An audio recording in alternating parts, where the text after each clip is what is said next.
Yo,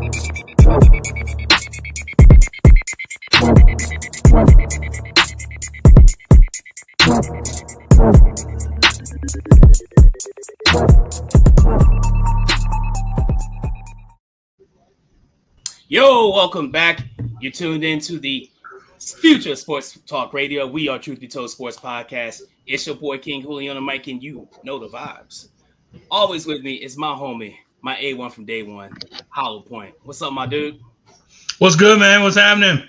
Not much, man. It's Monday, man. I'm happy to be here with you because it's man. Appreciate it, man. Post WrestleMania, so we're going to talk about a lot of that stuff. So. That's Other right. than that, man, how was your weekend? How was your Easter and all that? It was great, man. It was Easter weekend, man. We had a couple of kids over. We did some Easter egg hunting, some games. Right. Had some good food, good drink. So it was great, man. We had a great time. Always a fun holiday for us at the Hollywood household. So that's cool. Yeah, everything was cool, man. How about you? It was really cool, man. I did a couple cool things this weekend. First, I went to go see that movie Sinners. Oh yeah, how was it? If you haven't seen it, go see it. Okay. I think Rotten Tomatoes gave it a 100%. I haven't seen any movies recently get 100% on Rotten Tomatoes as a review. That's definitely one of the reasons it pushed me to go see it. I'm not a big horror movie type of guy to go see in a theater, but but this one was really good. If you don't go see it, then you're missing out, bro. It was 100%, 100% a totally good movie through and through.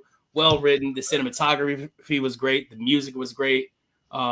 Michael B. Jordan, I was kind of apprehensive, saying when you see people play two characters, double role, movie, you know what I'm saying? And he did his thing, man. It was really cool. You know what I'm saying? And the way they shot it was so seamlessly, you forget that it's one actor covering two people. Yeah. You know what I mean? So I thought it was really good. That was pretty cool. Of course, Easter was great, hanging out with the family and spending time with them. And of course, WrestleMania was a big part of my weekend. Yes, sir. Oh, and also shout out to the Norwalk T-ball Nationals, and we hosted the our team bonding game party over the weekend. That was fun. Yeah, a lot of 5-year-olds. A lot of 5-year-olds running around, man. So that was pretty cool. We got a little jumper that has a little water slide in it, so they had so much fun in it. I guarantee every one of those kids that came out to the party got a good night's sleep. Every one of them, because they probably a little behinds also. Shout out to them. Other than that, man, I'd like to welcome you guys back to another episode of Truth Be Told Sports Podcast. I am King Hulie. I'm here with my boy Hollowpoint as always. This week, he and I we're big wrestling fans. You know what I'm saying? So WrestleMania obviously was over this last week, and now we're here. Wow, Randy Orton just RKO'd John Cena. I'm gonna turn it off. I'm gonna turn the TV off because I can't. Oh, thank you. We can't talk about it right now. But so that's what just happened, man. But this is the point of the show where I handed over to Hollowpoint. See how I got distracted, and now he tells you where to find us on the socials. So hopefully he can say, locked in. Go ahead, do your thing, bro. All right, thanks a lot, man. And thanks everybody for once again joining us for another exciting episode of the Truth Be Told Sports Podcast. We are available on most of the social platforms that you're on. We have a Facebook page at Truth Be Told Sports Podcast. We have a Facebook group. We also have an Instagram. We also hit us up on YouTube where you can subscribe, share, comment, all that good stuff. We also have an X formerly known as Twitter. And last but not least, we are available on TikTok as well, where we post daily clips of our show that you're seeing right now. And if you have any comments, if you have any comment about the show, please put it on any of those social platforms. We definitely respond, and we're always active on the social. So hit us up, Truth Be Told Sports Podcast. All right, man. Like I said, we have no white mic, so there's no white mic trivia show. So we're just gonna get into the show. We just talked about Randy Orton. RKO and John Cena. If you haven't seen it last night, WrestleMania, the biggest news out there is that, WrestleMania is in the book. 42 is in the books. Great night. A lot of memories had. John Cena, Jey Uso, the women's, the triple threat match for the women's championship. You know what I mean? The list goes on. There was a lot of great memories made there. What were some of your high points in this WrestleMania? I have a lot of them for and this is 41. So it's like out of all the matches, I think I love Jey Uso winning. The result, the match was kind of rushed, but overall, I love the story. And I love the fact as more as I read about that story was he didn't know that Jimmy was going to be there. Oh, wow. So that was awesome. So like he won the match via and the greatest part was he used Gunther's moves against him to include the sleeper hole where Gunther always wins his matches. So he made him tap out. Tap out. So that was awesome. And then as he's celebrating on the announce table, he looks back in the ring and there goes Jimmy, and he goes back in and hugs Jimmy. That's for the emotional climax right there. Because I'm not crying, you're crying. You know what I mean? I did it for you, brother. I did it for you. Yeah. That was one of my favorites. Another favorite I had. Shoot, man, there were so many. I love the triple threat at the end with Roman Reigns, Seth Rollins, and CM Punk. One of the best things about WrestleMania is all of the entrances and just all the creative just things that people do. Bianca Belair always shows out for her entrances. Oh, she does. Always involves the kids, and like in this one in particular, she had her stepdaughter on there performing before she went in and did it. She gave him a big hug. Oh, that's who that was. That was her stepdaughter. Okay. Yeah. So that was dope. So it was just and we'll get into all the other stuff later, but those are two of the biggest moments and matches of me watching it for both of them on night one. So I'll let you know. I love night one. Night one was definitely Joe, I believe in Joe Andrew. Man, that was a great surprise. And even he did, like, he put on a really good match. You know what I'm saying? He pushed Randy Orton. Like, I don't think he was expecting a lot of stuff like from him, but he stayed within that match well. That RKO was, it was great. Great. Like, literally, it was so on time. Yeah, it was so on time because he was out of the shot and then he was in it with the RKO just that. So it was dope. Another match, you alluded to before, Jey Uso, he defeats Gunther to become the world heavyweight champion. Great match. I think it was an excellent way to kick off WrestleMania too. You know what I'm saying? Like the first match of it, he just, Jey did his thing, man. I was so proud of him too. And just seeing the emotions and everything, and then like Jey, and he turned around and Jimmy's in the ring. Yeah. Wow. Yeah. I tried not to cry. I was wondering who was cutting onions, but I was holding him. I'm going to do some push-ups. I'm going to do some push-ups. The biggest thing of John Cena winning his record-breaking 17th championship. Of course. Yep. One ahead of Ric Flair. So Ric Flair, for the longest time, Ric Flair was the 16-time champion. For the longest time. But now we have John Cena. It was supposed to be unreachable. It was one of those most unreachable feats that you could get because the work that Ric Flair did in terms of like all the territories and just he was a champion everywhere. And his work rate nobody could touch. That's why he was one of the greatest. But I think WWE's wanting to kind of push the history forward, if that makes any sense. Right. Not necessarily erase Ric Flair because of so much he brought, but like open the door for more of the greats to be great too. Right.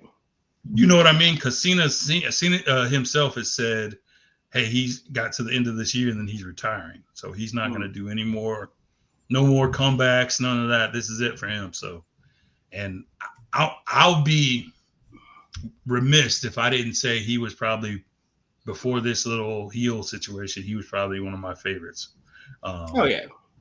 Yeah, you were a big Cena guy, right? Big John Cena. Yeah. Guy. This is my first time I liked him for man in this in it ever. Like I was never really a big John Cena person, but you know, a couple of reasons. You know why I liked him? Cody I loved him because go ahead. Yeah, Cody deserved the break. I feel that, you know what I'm saying? And you gotta, so just progress the storyline. You can't keep it stale, you know what I'm saying? I don't want to see Cody Rhodes as the champion for three years. We just watched Roman Reigns, you know what I'm saying? So like let's progress the storyline and introduce new things. So like I'm with it. I had a feeling like he was gonna win anyway. Just some of the stuff he heard, like this isn't my last WrestleMania. Like this is my last WrestleMania, but he's still gonna be wrestling until the end of the year. So like, give him the strap, man. Give him the title, give him the strap, take it off of him around SummerSlam, and then do what you got to do. Yeah, he'll do enough to get him his good guy back. Give him enough time, like so he can retire as a good guy. You know what I mean? Yeah. Survivor Series and something like that is probably a good send off for him. Whatever what's the last big PLE is Survivor Series, right? Yes. Yeah. Yes, of the big four. Yeah, November. Yeah. That's it, man. That was cool, man. That was cool. Yeah. You know what was I don't want to say not cool. But the playoff games, you catch any playoff games, like first round playoff games? Unfortunately, I caught a lot of them, and good for me because it was WrestleMania weekend that I didn't have to watch most of it because it was a bunch of garbage. But it was trash, man. I'm talking about all the games. Like me, I'm a Lakers fan. I don't shy away from it. And our game was trash too. It was just so bad. I think as much as I hyped it up, and I was so hyped about it because I thought that both teams on either, it's playoff time. People are trying to go after it, get after it, and everybody going for that goal. And I don't think the other side was ready. Like in most of these games, the other side really wasn't ready.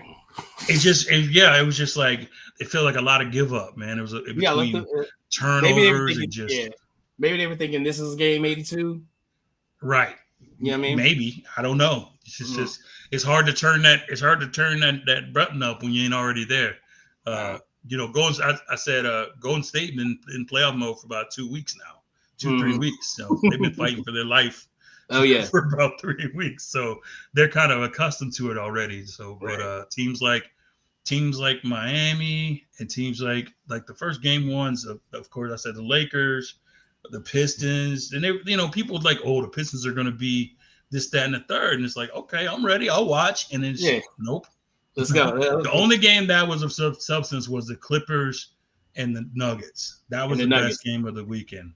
Let's get to see these games real quick then. All right. Yeah. So we got the first one was the Pacers that defeated the Bucks 117-98. This game kind of got out of the way. What'd you think about that one, man? I think the Pacers did a great job of kind of controlling the pace of the game, and I think we all know that they're a up and down kind of offensively frenetic kind of team. Right. That if they get their fast break going and then those shots start dropping, it's fun to watch, and then it puts a lot of pressure on you to keep up. Especially if you don't got there. They have this 4 shell they have where they sit on the 3-point line. They have one guy dive into the paint, and if people collide on him, he's got options of 3, and that's basically their offense. So if they're hitting, it's hard. It's a hard night. So and the first game they kept hitting, and being at home is a big deal about that. And plus, given the fact that Milwaukee doesn't have Dame Lillard, I thought I was more disappointed that like the other guy, like Kuzma, didn't really step up like I thought he would, or Lopez. Right. I thought this would be a perfect time for him to step up and do something big. But I like their team, but I don't know what they're going to do to kind of defend that. I don't know either, man. They got that's the best thing about it. It's about adjustments, and adjustments from game 1 to game 2 to see if that's where the coaching comes in. That's where this is the playoffs is where the coaching coaches make their money because it's like, okay, what didn't work in game one? Let's kind of tweak that and let's see if we can get this working in game two. So it'll be interesting to see if there are any adjustments. They're saying that that Lillard is, quote, upgraded to questionable for game two, so he might play. The original idea was for them to hold him off to at least game three, but I think they're kind of in panic mode now because they don't want to go to. You don't want to go down 0-2 like that. So, but I mean, it's going to be a long series, I think. Anyway, so because I think Milwaukee Pacers put Milwaukee out last year, so there's kind of that kind of rivalry situation to it. Right. So, but we'll see. All right. Then we'll do this. Okay. Well, that game 2 is going to be on. Wait. Yep. Mess that slide up. That game. Let me look it up. Man, see, I'm telling you, rushing to get this done in WrestleMania week, so not really. That's what happens, man. I think it's tomorrow, if I'm not mistaken. I forget the time. I'll get it to you. Give me a second. Yeah. Tomorrow at 7:00 on NBA TV. There we go. Game 2. Tomorrow 7:00. That's Eastern time on NBA Eastern TV. If you're interested in tuning into that, the next game we saw, this game we talked about, probably the best game 1 in the first round was the Denver Nuggets defeat the Los Angeles Clippers. Was it 102-100 or something like that? It was a really close game. Yep, that's what it was. And Russell Westbrook had a game. He did out of nowhere, right? Out of nowhere, Russell Westbrook. Who would have thought on your finger card? 112-110 was the game. So I knew it was something like that. It was 112-110. It was actually 110-107 with like 5 seconds or like 6 seconds to go. And then Westbrook fouled a 3-point shooter and tied it. And then Westbrook had like the game-winning layup for the win. So that one went into overtime. So that was the best game of the entire weekend because you got of course you had Jokic, who's arguably the best player in the league, and then you have Jamal Murray, who happens to be back now, and then Westbrook showing up at the right time because all the other players are kind of like, ooh, they're kind of watching, But the intriguing part is Harden and Kawhi Leonard for the Clippers are like hitting on all cylinders now. And they're actually like seeing Harden give effort in the playoffs is a weird thing because he normally checks out at this point. Yeah. But he seems like he's ready. You know what I mean? Like he seems like he's all gas on this one, man. So I think he sees that he's got way more games behind him than he does in front of him. And then he's thinking about his legacy and what does it mean and all this stuff. So I like his play. I like Zubac. I like the matchup with Zubac and Jokic. You're not going to stop Jokic. You just cancel that. But a couple possessions, just make it a little tougher for him, to where he just doesn't bully his way to the goal, and make his players play around him, like Michael Porter Jr. Right. And Brown, make him make some plays that mean something, not just being able to be good in blowouts. So, but yeah, this is why this is the best matchup because everybody is playing good basketball. There were some kind of crazy turnovers that each of them had, but it kind of balanced out, with each other. It's making timely baskets, man, and that's what it's about. And as people say, it's a make or miss league. So it's like getting the 50-50 balls, winning the rebound battle, and not turning the ball over as much is going to prove the difference. Exactly. In games like this, because both teams are gonna shoot around 40%, roughly. So it's those intangible plays that's going to little parts of the games, like not making the big mistakes, so making the key passes, making the extra pass, the extra pass, exactly. So that's what it's going to take. This is going to be probably the best series in the first round. I agree. Clippers and the Nuggets. Game 2 is on Monday, April 21st at tonight. 10 It's p.m. tonight. Oh, It's I'm sorry. tonight. It's Monday. Tonight. Because Monday is tonight. There you go. Tonight. So make sure you tune into that. That's going to be on TNT for those of you who are, if you're up on the East Coast, 10 o'clock. West Coast people like myself, 7. All right. You'll be able to watch it. Look at this. The New York. Hey, shout out to the Blood Doctor, man, because he gave us so much shit for picking the Knicks. He did. Yeah, he gave us so much shit for picking the Knicks, and he's saying like Detroit, but then the Knicks came out game 1, defeated the Detroit Pistons 123-112. Yeah. What'd you see in this? Honestly, man, Knicks. If the Knicks play the way they're supposed to play, it should be easy work. To be honest with you, for the simple fact, the experience factor, right? Detroit is young, really young, and they're very talented, but not the experience is the big part. So it's like playing consistent basketball for 4 quarters, and getting timely shots from everybody. Like Brunson has been there, Cat has been there, Hart has been there. All those guys have had some sort of experience making it to the second round in the playoffs. Right. Detroit is a fun team, and they're hard. They play together and all this stuff, but they rely on their star almost a little bit too much. You know what I mean? So when he's not in, they struggle. And like they have Cade Cunningham, so they kind of have trouble finding another scorer when he's not on the floor or when he's not around the ball. So I think what I saw from that is the Knicks score from everywhere. Like Cat put him like 20 plus, bunch of rebounds, and we got Brunson, who's a killer. So Detroit doesn't have that second guy that can carry the load. That way he could bounce it off. That way could spread it out for a whole game. Like when Cade is tight, like Cade has to be on for 4 quarters, and I think that's unfair ask for a young kid like that in this environment. So I think that's kind of what happened. They kind of ran on empty. And although they're currently playing right now, and at halftime they're up by 6. Yeah.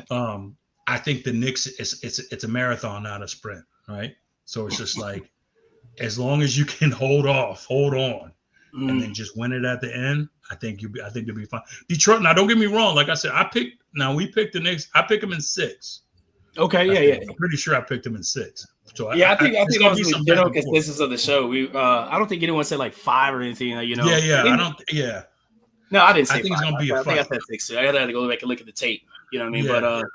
Yeah. But check us out. Make sure keep us straight. But keep us straight. Hey, real quick, I give them respect. For the people on TikTok right now, I just went live on King Hulie. You know what I'm saying? The guys watching on TikTok, if you want to check out the podcast, go to YouTube, follow us at Truth Be Told Sports Podcast and subscribe on YouTube. Make sure you do that. Also, like I said, man, this is. Go ahead. Yeah. Also, shout out to everybody on Instagram too for checking in. I'm live on Instagram, so hit us up, join the conversation. Give us your thoughts about what you think for the first playoff weekend, how you think it went. Everybody, shout out for everybody who's on Instagram. We can't see you on here, but I'm definitely following you on here. So chime in. Keep chiming in. We appreciate you. Thank you so much. Also, if you're here on TikTok, go over to Truth Be Told Sports Podcast and subscribe there. Or you say subscribe or is it follow? It's follow. Follow on TikTok already. Follow. Truth Be Told Sports. Okay. Next game. It's Tuesday. I mean, as he said, it's going on right now. He said the Knicks are up by 6 right now, right? Yep. All right. No. The Pistons are up 6 at the half. Oh wow, 6 at the half. For the Pistons. Crazy. Yeah. Here you go. Sound talk about the Lake Show. Do I have Timberwolves defeated Los Angeles Lakers 117-95. A lot of people out here in LA land are very upset about this. You as a Laker fan, as a diehard Lakers fan, as long as I've known you. Yeah. Tell me what you think about this. I tell you what, man. It was if you ever seen what an avalanche could do, that's what this is. It was like it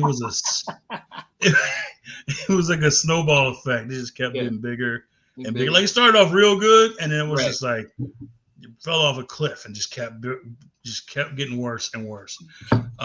They couldn't in the second quarter. They couldn't hit anything. Austin Reeves tried to channel his Luka Doncic, and it did not work. And when Luka was out, well, LeBron didn't do well early, so Luka kind of picked up the slack, and then LeBron couldn't do well late.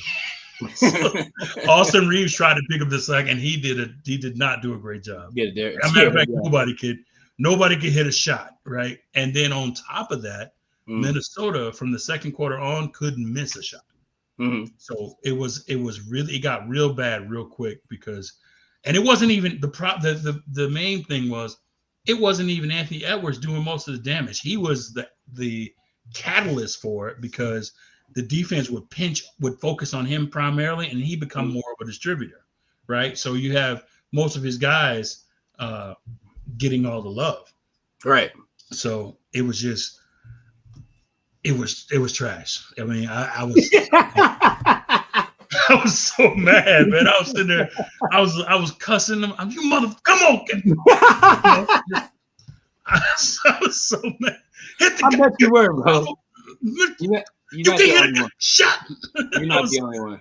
You're not the bro. only one. I was cussing, man, and like I gotta tell myself because this is what I like to tell. I tell my mom all the time when she yelling at the TV. I was like, "Mom, they can't hear you. They can't hear you. Yeah, you throwing it. Your blood pressure going up the roof. They don't know." You can't tell her that. Like, right, but like you got a guy like Jaden McDaniels, who he hit 11 for 13 for 25 points, leading the team. Like couldn't miss, right? So Luka, and now it looks like Luka was just in it for himself because he hit 37, but nobody. I think LeBron had 19, and Reeves, he didn't have shit. You know what I mean? So it's just Reeves on a milk carton. Yeah, just where are you? And don't even get me started on the defense. It was just like they would felt like they were ushers, just letting people in. Oh, there's the basketball.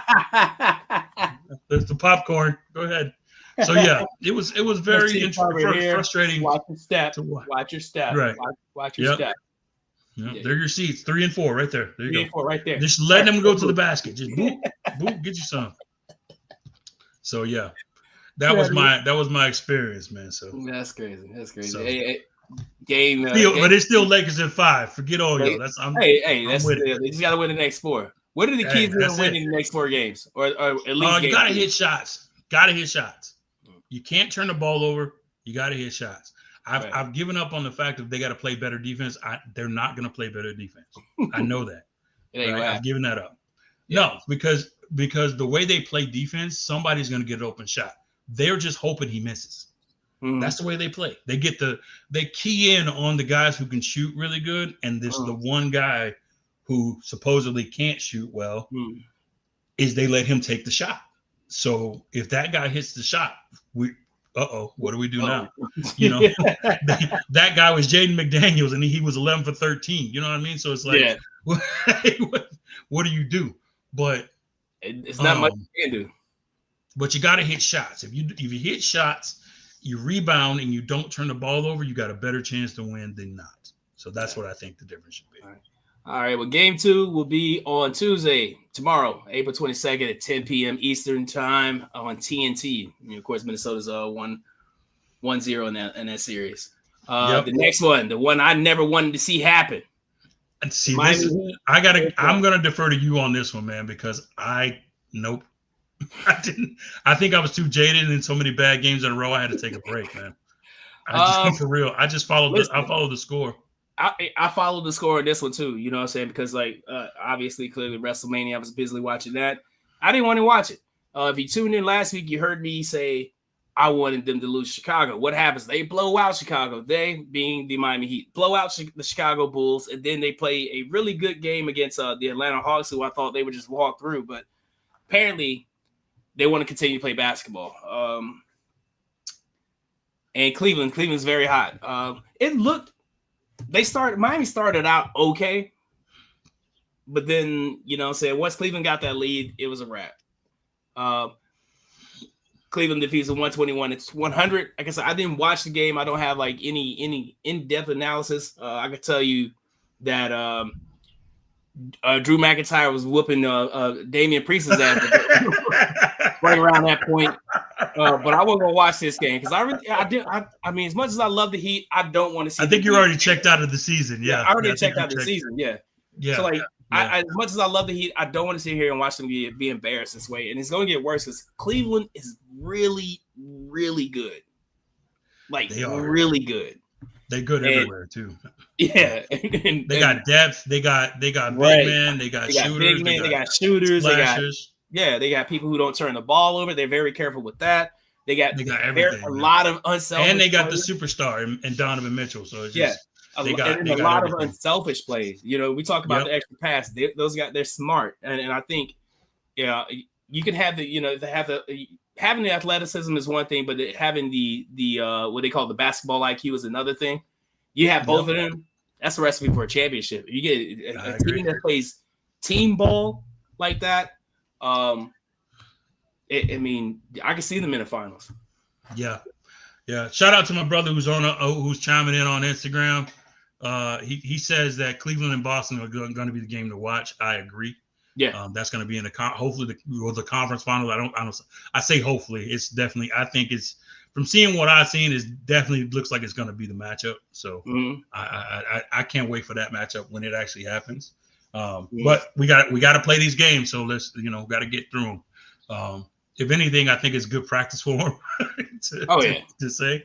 So, but I think Cleveland's tough, man. Just like you said, they got depth. They I know it's kind of cliche to say, but they play for each other. They play as a team. They're all on the string, and ain't nobody. There's no selfishness. There's a lot of sacrifice, which makes it better for the whole team. So I definitely agree with that. So the sooner this can get over, the better for me, at least. But game 2 is on Wednesday at 7:30 Eastern time on NBA TV. See, they've been putting it on NBA TV. They don't want you. They don't even want you to witness a massacre. They let you know the games that the games that don't need to be on. They ain't got to be on national. You don't put this on national TV. No. Speaking of games, I would give give my keys to victory for Miami, but I think they would have to just wait till next year. That's gonna be the key to victory. Like, you're probably not gonna win again until next season. So, it's tough being a Miami Heat fan, but go Heat. God. Yeah. Speaking of games that shouldn't be on TV. Man, hey, if any of you seen this, Memphis Oklahoma City game, right? At first glance, I thought it was a preseason game. And then I was like, okay, it's Oklahoma City playing like Memphis Grizzlies, like the is there a G League team? Is this the exhibition? Yes. I looked at the score in the Thunder. We're up by 49. It started 49 points, and I looked at what quarter. It was still like 4 minutes left in the third quarter. Yep. You gotta pack that season up, my boy. Pack it up. Time to go home, man. It's the playoffs. No more. It's the playoffs. No more. Pack all your shit up. Go back to Memphis. John Morant, you can. I'm so glad you brought this game up because there were so many things that you listen to interviews and it's like, hey, what'd you think about the game? And they're like, oh, it's just one game. We can forget about this one and come back and for game 2. If we get a win, that don't matter. And in my mind, I'm like, what in your mind that's you're gonna turn around that's gonna turn that into a win for the next game? Like what? Tell me what is gonna happen? Or you're gonna kidnap SGA? Like what's gonna happen? You know what I mean? Like y'all gonna fight before the game start? Like what's something dramatic has to happen when it's a pure mismatch on epic proportions. Like you're outmatched at every spot. Yeah. You know what I mean? And you get like if you're John Morant, SGA cancels you out, right? And then everybody else is OKC. Everybody else. What's up, my boy, man? I used to compare. I know you remember the San Antonio teams back in the day with Duncan and Parker and Ginobili and all that. They were good at making you think you had a chance for the whole game, and then by the time you look, you lost by 25. Right? Like you thought you were in it, and then you wasn't. Right? Oh, this is kind of similar to OKC, except they blow you way out. Like they don't beat teams by just 10 or 15. They beat you by a lot. Like this is what happened with them, with Memphis. And it's just like, if you watch the game, you're like, man, I didn't think it was this bad. Yeah. You're like, oh yeah, there it is. Yep. They keep hitting shots and they don't miss, and they play defense. Is that my boy? Like, what am I supposed to do? So, but yeah, everybody, it's just huge matchup mismatches at every position. At every position. So it's like, oh, you got Big Edie. Oh, we got Chet Holmgren, and Arkenstein. So we got both of them. Y'all ain't got a second one. They have answers to every problem, and Memphis don't have no answers. So that's why I'm like, what about this game make you think, what changes that's gonna make it not a sweep? Like, y'all gonna get swept. You're gonna get swept. Y'all gonna get Memphis. It's a wrap. Like, you and Miami, y'all go ahead and get some Groupons or something, and just book a similar trip together. Go to Cancun. Just get a little luxury suite, hang out. Just hang out. Don't even talk about basketball. Don't even talk about basketball. For a couple months. Talk about curling or something. Talk about winter sports. You know what I mean? Anything. Ski trips, whatever. Just don't talk about basketball for a little bit. And you can come back next year. If you want to watch Bloodbath, you can watch one on Tuesday, tomorrow, at 7:30 on TNT. That's a live murder. You want to witness a live execution? Yeah. Tune in to TNT at 7:30 Eastern time. It's a legal killing. God bless. Oh my God. The Boston Celtics. Defeat the Orlando Magic 103-86. Here's another one. But I think, what's his name? Pancho Banchero. Yeah. Didn't he? Yeah. He had a hell of a game, didn't he? He had a really good game. I think he had 30, 31. Something like that. Yeah. Hella rebounds. Yeah. Like, I saw that stat line. I was like, wait a minute, did they win? And come to find out, only he played. Yes, he was the only one. Yeah. Everybody else. Yeah. And Banchero hit 36, as a matter of fact. He hit 36. And I thought no one else did. Really good game. Yeah, the rest of his team. So he hit 36. The rest of his team had 50. That's wild. That's what happened. They were like Patrick Mahomes. We don't talk about light-skinned Jesus here, sir. We don't do that here. We don't talk about light-skinned Jesus. What are we doing? No light-skinned Jesus slander on this show. No, sir. But yeah, with the Celtics, man, it's the same thing. It's just they're so even across the board. Anybody could kill you on any given day, right? It could be Tatum. It could be Jaylen Brown. It could be, Derek White in this instance, because Derek White hit 30. But they have a star. They have stars. They got defensive stoppers. They got shooters everywhere. And then KCP just chilling, gonna get you some blocks, gonna get you some rebounds. He gonna get you some shots when it's his turn. So at any time, any of those guys can kill you. And it's so cool. As much as I hate the Celtics, as a basketball person, I like watching good basketball. So I hate that it's them, but it is them. I agree with you. You know what I mean? So it's just out of it was like me watching the Patriots win all those games. Like, man, God, they're a really good team. They're really good at football. But I hate it. I can't wait for this to end. Yeah. So I see them, like, that's why I say it's going to be them in Cleveland in the East Conference Finals. I don't even think that is a question. No, absolutely not. It's what I mean? It's a collision course, if you will. Because the East is so weak, bro. So weak. It was. Yep. So weak. Yeah. So it's very, very top heavy. And then it's like the first two teams, and then everybody else is kind of meh, not so good. Like, imagine that. So imagine, you got the Cleveland Cavs and the Boston Celtics, right? And then the Knicks are third. The Knicks haven't beaten either of the top two teams all year. That just lets you know what type of time it is. Yep. So it's like you already know it's mapped out that the Knicks are going to win their first round matchup and then get swept. You know, it's just, they might get one. You know, pretty much. So, hey, I think we called that too. We did. Because remember, I said that's the one thing I distinctly remember from last week. I said, "Hey, Knicks, if I were you, when you win your first round matchup, just throw the parade right there. Just celebrate it. Celebrate it until it, because that's it." For all you Knicks fans out there, this is not a prediction. That's a spoiler. There you go. Absolutely. It's a spoiler. Absolutely a spoiler. It's a spoiler. Yeah, just consider us from the future, bud.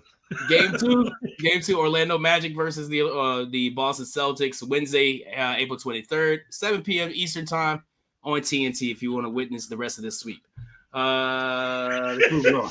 Let's move on. Golden State came in here and balled and did their thing. They did their thing. They fought like you said before. You know they've been in playoff mode for the last 3 weeks. 3 weeks, man. They've been fighting for their life. Season. They've been fighting for their life. They came in to Houston and came out with a victory. It was pretty good, 95-85. What'd you think about this? I think no one is taking my advice when it comes to guarding Steph Curry, and it really bothers me that I'm right. I know I'm right because I've been having to deal with this dude. You're not wrong at all. I'm right. Catch him in the parking lot, jump him. That's it. Just beat him down. That's the only way. Because if you let him in the arena, it's a wrap. You're gonna have to call. Someone's gonna have to call Tanya Harding and get her. Get her people. Get something. Because even though they tried to be physical with him, and they were successful for a little bit because he had a slow start. But it's just like any other thing. Once he sees that thing go in once or twice, it's a wrap. And like now that they have Jimmy Butler, who is the problem before is they didn't have anybody to complement Steph. So if Steph wasn't hitting, they're gonna lose. Yeah. Because all Draymond does is for a whole game is get the ball and look for Steph Curry. That's his whole thing. He doesn't even look to score anymore. It's really sad to watch. But and between that and the other dudes being incapable of being consistent, they take enough shots. They're just not consistent. Like anytime Curry can throw up a left-handed behind the back shot and people believe it's going to go in. You know what I mean? Like an impossible looking shot and they literally believe it's going to go in. That's how good he is at shooting the basketball. Like you get a guy like Haney, he's reliable in terms of being a guy, but he's just not consistent. Right. But now with Jimmy there, Jimmy gets his and ones. He will make a three every now and again, but he goes to the basket and he's going to get you a foul and he's going to get to the line. That's what he does, and you know that as a Heat fan. Yeah, that's his makeup. I think because Jimmy was able to do what he did against Houston, it alleviated a lot of the physicality that they were trying to give to Steph. And Steph started going inside, getting those layups and floaters, and then he would get to the free throw line. And now you give him that half an inch at the 3-point, and now he shoot one over your face, and you're embarrassed now. So it's just you walking back to the thing all slow and sad. Yeah. Now you're kicking over stuff, and you're mad. This is still a hate game. This is stupid. You're stupid. You know. So you shut up, everybody. Shut up. But yeah, and so they are tough to deal with offensively. I think Houston has some answer. They have to figure out on offense who's going to score. Because when Jalen Green ain't doing nothing, it's over for them. They don't know what to do. They have a lot of talent, a lot of athletes, a lot of people who can make shots, but nobody's drawing up a play for them. Like Brooks can play, but Brooks can't be the focal point of your offense. Jabari Smith is good. A good rebounder, but again, he can't be the focal point if you're going to win, especially now. I don't think he's made it to that point yet. Right. And the Thompson twin, he's a rebounder, a good defender, and another good, in the mud kind of player. He's not necessarily somebody who you get your offense around. So that means Jalen Green has to be the guy. And so when he was off early and often. So that made it tough for them offensively, because even when they was playing good defense, which they were, they couldn't score.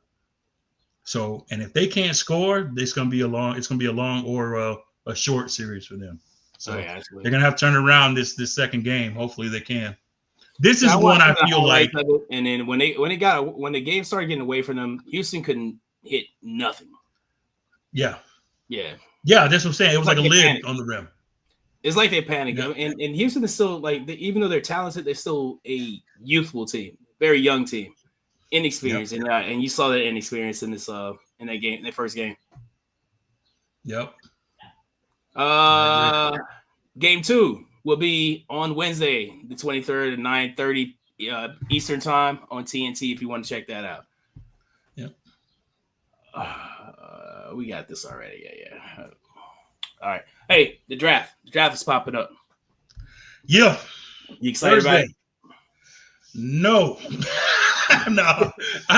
I'm good with like you know how we do it, man. The first round is what I'm excited about. First, maybe the second, a little bit of the second. I'm excited about. But in terms of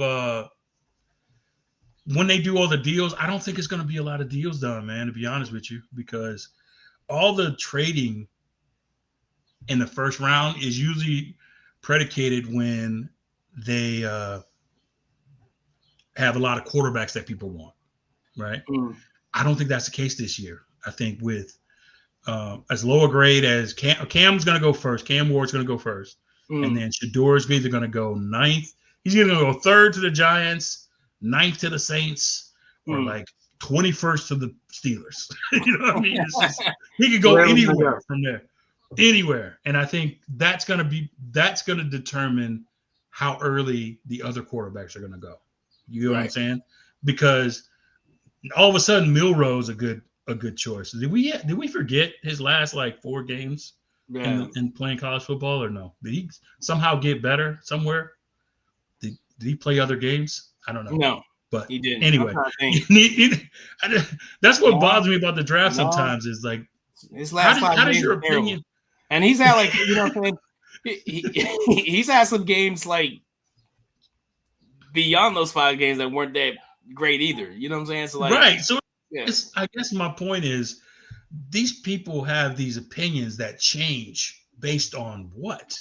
Yeah. Like these guys haven't played extra games nowhere. There's no league where you could watch them play. And it's like their stuff is on tape. So you watch it before and you just made a guess. And then you watched it.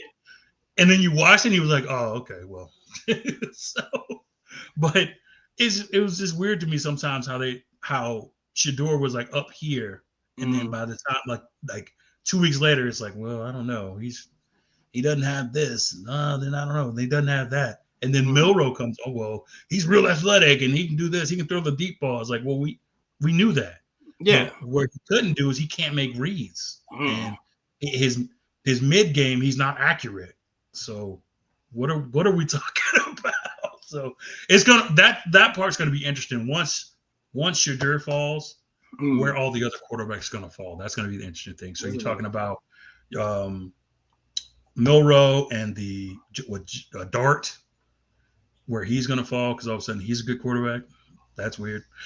I think it's just like, I don't know. I don't want to. It's like, you know, I want to say like not a lot of talent at that position coming into the league right now, and they just grabbing on to whoever did good. I think they just combine. And then like they go back and here's a pass against BYU in the 3rd week that this guy looked really good on. So let's show this. Right. Let's show this clip 700 times. Let's extend that, clip it, and cut it in different ways. Yeah. Yeah. Yep. Yeah. We'll throw that clip in there a few times, and then I don't know. Yeah. I mean, I don't. Honestly, for me, the most interesting part is I love the people in the trenches, right? So the tackles and the tackles and the edge guys are going to be prominent in this draft, I think. I want to see if Atlanta's going to actually have a good draft instead of drafting a quarterback when they need everything else. Yeah. I wonder what Cleveland's going to do after Travis Hunter. I think they're definitely going to pick Travis Hunter second. They better. But I wonder what they're going to do after that. Are they going to actually try to get someone else, another quarterback? Are they going to, or try to fill out their roster? I don't know. I always wonder if teams are going full Saiyan and trying to kill their team from the draft, or are they actually going to try to win? So try to impress. Okay. Try to improve your team. Try to So it's just we'll see. Let's see. Well, that draft is on. Let's see. I said it's on the 24th. This Thursday. Yeah. Moving forward to one of the biggest names in college football right now, Nico. I'm not going to attempt to butcher that last name. Made some. He made a big splash in the news recently with his impending. The holdout. And we're at Tennessee and being dismissed from Tennessee and then entering the transfer portal. He announced earlier this week that he's going to go transfer to UCLA. Come closer to home, play in front of like a home crowd and stuff like that. What do you think about this? I think this is the prime example of when you have a bad circle. Mm-hmm. I think you get bad advice, and you got people that have their own selfish agendas, and they're trying to push it onto you. I think it was sad. It was unfortunate the way it went down in Tennessee, because they actually liked him and he was a good part of their program. But I think what Tennessee did is they took a stand, and I applaud them for it, because like you're not gonna make me a hostage. Like, you know what I mean? Like, you're not gonna. Right. Like they were paying him good, really good. And he thought he needed more. And you could tell that someone in his camp was like, yeah, man, such and such is getting this. Why can't you get this? Yeah. And so he was like, yeah, I'm gonna go talk to them right now. So he kind of overplayed his hand. And I think Coach Hyper was like, all right, you can pack your stuff. Get out of my office. Yeah, and he thought when he went to the portal, and I think he got what, $2 million, something like that. I remember what I don't see the his initial. No. Yeah, for UCLA. Oh, I don't know what they gave him. I know he got $8 million from Tennessee though. Yeah, he said he was like, I want more than that. I'm like, man, you just go sit down. Yeah, go relax. Go sit down. Yeah, so I would have had his season tape on. She's that. So that $8 million for that. There's $8 million. Yeah. Now, if you had $8 billion, would you give it to somebody through that pass? Right. Exactly. If you were me, would you be asking? Yeah. Would you give that? Hey, let's look at it. Let's think about it. Let's really think about it. Right. Right. Would you give somebody $8 billion for that? Making that read? Would you really? Would you? That's what I would do, but because they want it to be a professional type thing, right? And that's what they do in the pros.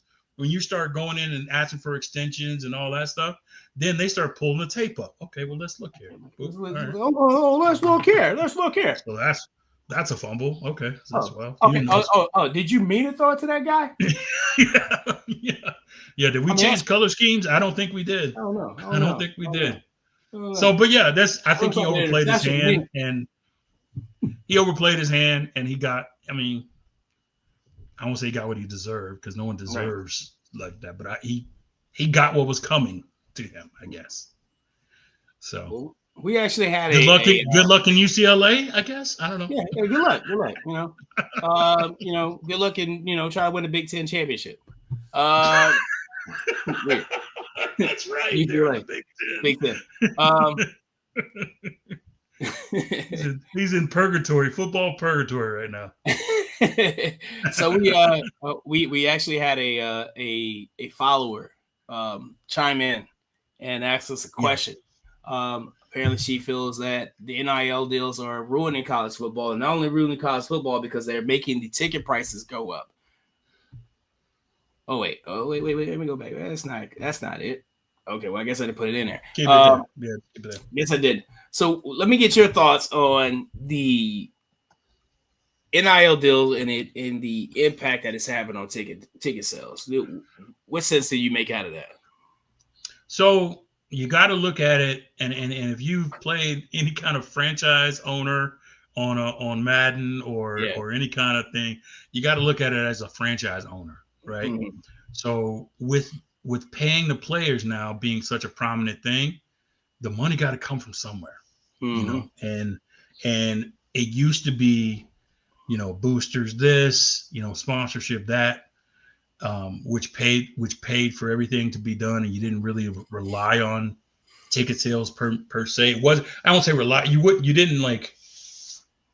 It wasn't that important of a deal. Yeah. But now, because of the money that you spend on the players, you got to get it from somewhere, man. So you know that 50-cent hot dog is now $2.50. You know that, you know, them seats that were, you know, $20 is now going to be $40, 40 to 100. So it's just it's like that. So I get it as a business as a business person. You got to understand that, hey, it ain't free. Stuff ain't free like that. Yeah. And so when I pay that for the players, which everybody is good with, guess what? Guess who's going to have to pay for it? You. Yeah. If you want to come watch them, Dude, you got to pay the cost to be the boss, you know? So I think that doesn't ring any true, because Dodger fans are feeling that same sentiment right now. Exactly. That same sentiment right now. They're feeling it too, because, like, you know, even though these contracts are deferred, they still have like a lot of money to pay to pay for these other players right now. Yeah. So yeah, the ticket sales are gonna go up, man. Yeah. Just think of it. It's a professional organization now, man. Yep. It's a lot of like I said, a lot of boosters, a lot of people who are a lot of alumni. They donate, and that's a lot. There used to be a lot of donations involved. With each school, like each alumnus or whatever, and now it's just, hey, we gotta get the people who want to come watch. They gotta pay. Like I don't know if they even have the student, you know, like student section. I wonder if that's still free. I don't know. It may be a reduced price or what. I don't know. I don't know the levels they're going to recoup these costs that they're, you know, millions of dollars. And if they jack those ticket prices up, the people who come have to stay. So, you know, like teams like Alabama, they're notorious for leaving like in the third quarter or whatever. Yeah, you're gonna have to stay and, you know, get your money's worth for this. Driving concession stands, you know, the concession prices up. You know what I mean? Right. The only thing they need to do really is allow alcohol sales in college, in college stadiums. You do that. That's then you gotta have security though. You know, a lot of shenanigans. What is it? CSC event staff? You know what I'm saying? Just hire. You know what I mean? Just hire. You're definitely gonna need that event staff for sure. You definitely gonna have to hire some people, man. That's all you gotta do. Yep. You know what I mean? That's boosting the economy at the same time too. So you know what I mean? Yeah, man. Yeah. It's a way of combating these tariffs. You feel me? I don't know. That's another story for another day. Yeah, that's for another day. Anyway, you got any honorable mentions? I do, man, and I want to give an honorable mention to the Chicago Cubs, who are currently, as of today, first in the NL Central. They are in the midst of facing the West, NL West, and they're holding their own. The West is probably the best division in baseball right now. From top to bottom, and I think the Cubs are coming out of there, not necessarily unscathed, but definitely above water for sure. So big honorable mention to the Chicago Cubs, who are currently number 1 in the NL Central. So go Cubs! Right on. Yeah. My honorable mention will go to the one and only Mr. Cody 420 Bellinger. This dude. He's a legend at this point, right? He's a legend at this point, man. You smack 3 home runs on 3 straight 420s. You're a legend in my book. You know what I mean? You're getting up there with that Willie Nelson, you know what I'm saying, Snoop. Right. Who else? Cheech and Chong. Yeah, Cheech and Chong. You know what I'm saying? He's hitting up in that level of people I would love to smoke weed with. Rob Van Dam. Yeah. Would I want to smoke with Rob Van Dam? Yes, you would. I don't know. He just looks dirty to me, bro. Okay. He looks really dirty to me. So I don't know. About That's fair. That's fair. I don't know about all that. But yeah, Cody Bellinger, you definitely get my honorable mention. Let's go 4 in a row. Next 420. I will roll one up for you. Absolutely. All right. You got anything else, man? You got any shout outs? Oh man, just shout out to the fam, everybody, all the OGs, man. Shout out to my siblings who always support me and they try to give me ideas. My older sister just dropped that Draymond Green is the Golden State version of Dennis Rodman. I told her she's crazy. So, but that's way off. But they always support me, man. I let them know. Just We let them got know a group chat. I let them know. I let them know that when we're live, they jump on, they comment. Like my brother was on Instagram, so they always hit me up like, "Hey, talk about this." So yeah. So shout out to my siblings, man. They always got my back, so I appreciate them. Yeah. And then I was saying all our day ones, all the OGs who always hit us up. I saw Frankie pop in, Glenn pop in. Shout out to Elite Sports Entertainment. Definitely always good Shout out those to guys for the show. have them hit us up. So definitely those are my shouts. Yeah. All right. I want to shout out, of course, our day ones. Of course, saying you. You know what I mean? I'm gonna shout you out. I appreciate you. Shout out, everybody like that comes in, that chimes in the lives. Thanks everybody like who followed, who popped in on TikTok. Thank everybody who popped in on Instagram, Facebook, YouTube. Make sure you like, share, subscribe, do all that cool stuff, like so we can, move forward with this thing and be, just be better podcasters and whatnot, man. So we appreciate everybody, so we're doing that. I want to right now send my condolences to the Felton family. My daughter, she lost her grandmother on Saturday, Miss Joanna Felton. Amazing woman, very amazing woman. Will definitely be missed by a lot of people. I loved her to death. I just can't believe it's like this right now. My heart goes out to that family. I love every one of them. Kiana, Brianna, Shanna, Kingston, Kalea, Kobe. My heart's with you guys because she Miss Joanna was the glue to that family. She held a lot of stuff together, and unfortunately, she's no longer with us. But my heart goes out to them. I just can't say enough. I love you, Joanna. I miss you. I will miss you. I'll always miss you. Just rest in peace. Thank you guys for tuning in to Truth Be Told Sports Podcast. We enjoy doing this show. We'll be back next Monday at 5:00 Pacific time, 8:00 Eastern.